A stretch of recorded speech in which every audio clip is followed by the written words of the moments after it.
Pablo G here, making my very first tutorial for you guys. I'll be primarily focusing on Sniper, not just Dragunov. Other snipers are applicable to this tutorial as well, but I just wanted to give a lot of the newer players or even more advanced players sniping tips they may not know about, and this will be this video. Menu, we're looking at all our snipers, so pick what sniper you would like to use and get better with, and we're going to look at the stats. So for now, let's look at the Dragunov.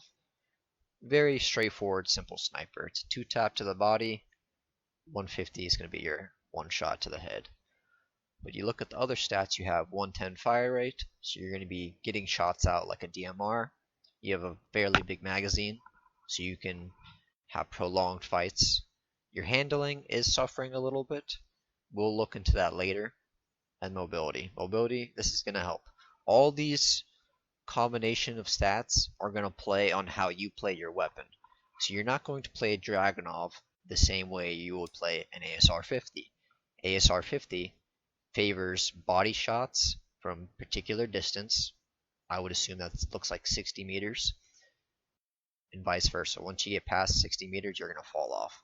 Your fire rate is slightly lower, your mag is smaller, handling significantly worse, as well as mobility. So you're not going to run around like you would with the Dragunov with an ASR-50. Alright, another thing in regards to learning your weapon. Each weapon has different hip fire accuracy, some better than others. So in regards to that, you can't just jump and expect to have perfect accuracy. You know, some of my bullets are going. Maybe I can get different tracers and I'll show you better. But if you look, if I'm moving sporadically, the bullets are not going to go where I want them to go. So if you're on an angle like this, just stop for a second and take the shot. You notice how the bullet mostly will go where you want to go. You know, trial and error over time. Well, one small tip I can give you is if you're in the air and you press prone, you will stop all your momentum. And when you stop all your momentum, you're going to regain your accuracy. You notice how that bullet went exactly where it needed to go? And you can just do this right here. Just it doesn't have to be a super jump. Just jump down and boom. Boom. Boom. Bullet goes exactly where I want it to go, as opposed to off to the side or off to the left. Alright, now starting off with movement, basic movement, strafing while you're aiming. All the above, we're going to get into that. So let me get back to a sniping angle for you. Okay, since we're right here, let's say there's a sniper sitting right here. Very common spot for snipers to sit, and you're right here. You don't want to be posted on this angle because your head's poking out a good amount. So try to come back from the angle as far as possible. Mind you, we want to be aware of whatever's over here.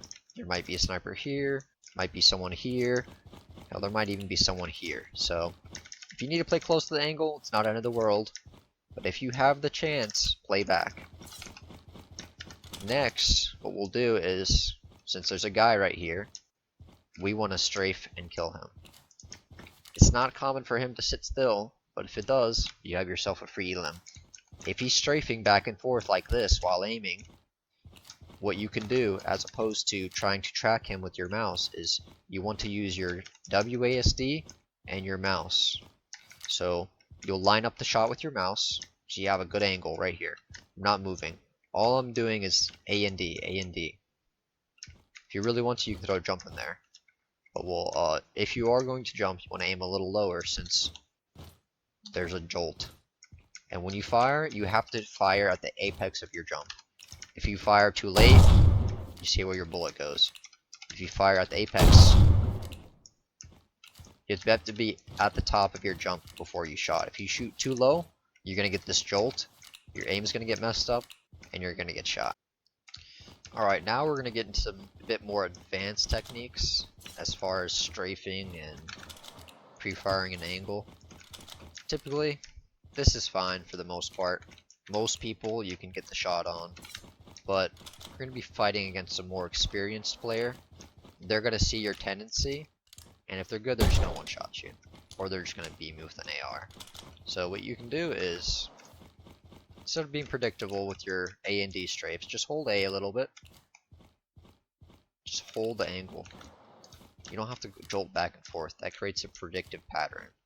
Because 1 2 1 2 1 2, you've done the same action 4 times, and after that your enemy is gonna realize, oh, this guy's just gonna go back the same direction and pop you.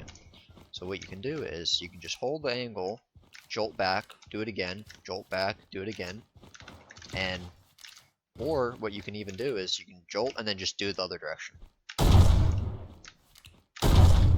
What I like to do is after I fire, I'll do a little jolt, an A and D jolt, and then just hold the direction key. More often than not, this is going to trick your enemy to pre-firing you, and you can usually pop off a free shot. I don't recommend jumping a lot when you snipe, unless you fully learn that apex rule. Just make sure that you're shooting at the base, not at the base, but at the apex of your jump when you shoot, so you have that full accuracy. But a lot of low level players will just jump like this, just try to spam out a shot, because you are sniping, they don't want to get shot in the head. I don't blame them. So what you'll do to account for these players is they're just gonna jump. They jump in an arch. That's how jumps work. So what you'll do is, they're sitting right here and they're jumping. Just aim right here. Their jump, while they're in the air, their automatic fire is going to be greatly reduced, because hip fire in the air is not good. So in that short frame that they're jumping, you have a free shot. So preemptively see where their head's going to go. Let's say he's standing right here, he jumps. He's going to probably be best to aim right here. Or if he's jumping straight, probably aim right here, because he's going to jump down. Alright, since we got the advanced strafing down, let's get down the advanced pre-fire. I'll try to provide some example videos in this tutorial, but I'll try to show you what I can. So right here we can super jump off this. A lot of players will just run up and go straight, just get the movement. And that leaves them susceptible to being pre-fired. I have an ASR 50 clip of me seeing the person, anticipating the slide, me holding the angle, and getting a free shot.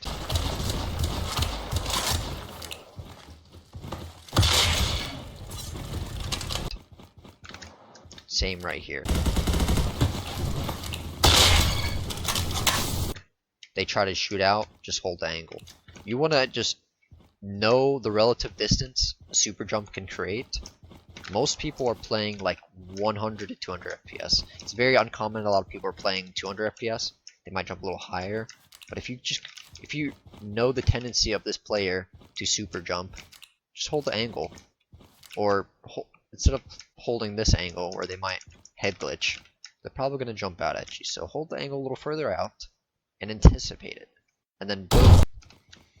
Alright, now we're getting into, I would argue, probably one of the most important skills in the game in regards to sniping. Leading your shots. If you see, this is a very big map, and what I mean by leading shots, I'm not speaking as in the bullet drop. There is bullet drop in this game, but it's very negligible at best. What I'm more accounting for is player movement.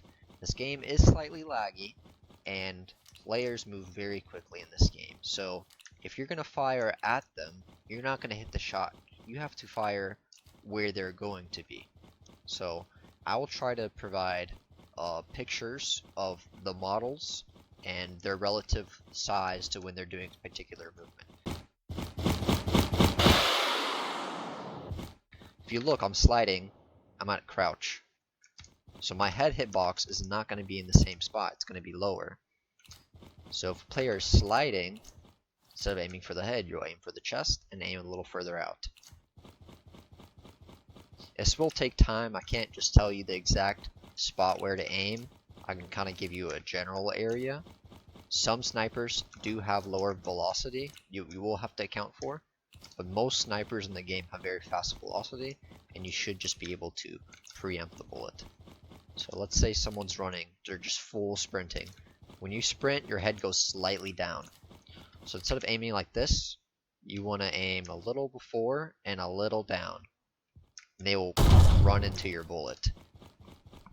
Alright, now we're looking into map knowledge. So There's a lot of common spots you can snipe from. You can snipe from here if you want to be really aggro. You have a lot of angles here. You can snipe spawn. You have all these angles here. But you do have to make sure no one's coming behind here. No one spawns here. No one's coming up the ramp. See, someone could come out here and come back this way. So you want to just be a little aware of where you're sniping, because when you do snipe, you are still, for the most part, you're in a little controlled area, dialing in your shot. So probably not wise to take a shot from here. I fell down.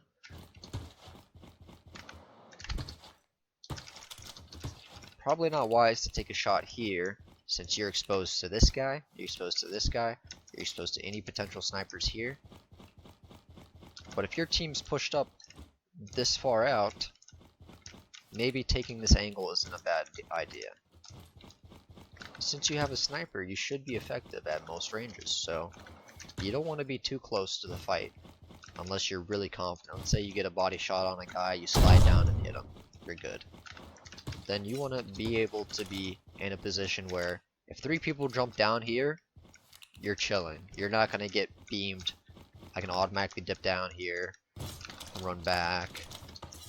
If I sit here, who knows how many people could be sitting in here. This is a hotspot map. This area, not good for snipers. You basically just got to be slightly aware of everything, and when you take a shot, you have to be able to retreat out of that spot if necessary. If you get the shots, you can progress further if your team's with you. But it is not advised to try to push spawn by yourself. Try to take an angle like this. You have 4 people spawn in, your team's not with you, you're toast. And that'll conclude our bad business sniping tutorial. I hope you guys found it helpful. If you enjoyed it, please like and subscribe for more. I do plan on posting more gameplay videos in the future, so be on the lookout for that. Anyways, thanks for watching, and I'll see you in the next one. I'll show you really quick just how I would process a very aggressive team pushing me, and how I would play accordingly. So we'll just play this out real quick. So I see one guy coming in. I'm not going to adjust my aim. I'm going to let him come into the crosshair and get the free elim. A little bit of a flick there, but just for the most part, aim was consistent. I got the shot, it worked. So I see someone coming up here, mid reload, not a good sign. So what I'll do is take the angle, try to get back. Ooh, I see a second one. Now I gotta really run back. I have 2 of my teammates coming up. That's a good thing. So let me retreat to this wall. One out in the open. He has no cover. He has to run out to either towards me or towards this box. So I'm probably going to aim towards this area. Boom, he's out. 2 people. This guy is distracted with my teammate. Other guy's closer. I should probably handle him first. Boom, done. I see this 3rd guy here. I preemptively throw the Molotov to prevent him from progressing further. If he has to progress, he has to go through this middle and challenge me directly. He doesn't do that and takes the challenge and dies.